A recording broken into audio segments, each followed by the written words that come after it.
si Coach Danny ay kasama mo na dito sa Converge. Ano ba kalaking bagay siya sa development mo? Natuturuan ka na ba niya? Sobra, yung sa poste. Kasi sa ngayon na medyo ano pa binibigyan niya muna ako ng recovery.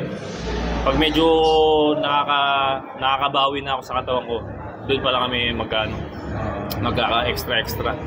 Kasi talagang kita niya naman, sunog ako sa So ngayon, medyo nakakabawi-bawi na ako konti. So yun sinasabi na ako ni Coach Danny na mag-ready lang ako para turuan niya ako. Kasi malaking bagay talaga, magaling sa poste siya Kita niyo naman yung ginawa kay Justin Naranya, di ba? Sobrang talagang nakakano. So yun. So wala pa talaga, hindi pa siya masyadong, hindi ka pa niya masyadong natuturuan kasi papahinga ka pa. Pero kung yung tinuturo niya sa akin lagi, okay, nasa loob ako. Yun.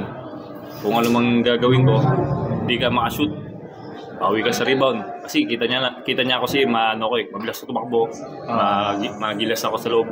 So yun, bumabawi ako ng bumabawi, hindi ako dinatawag.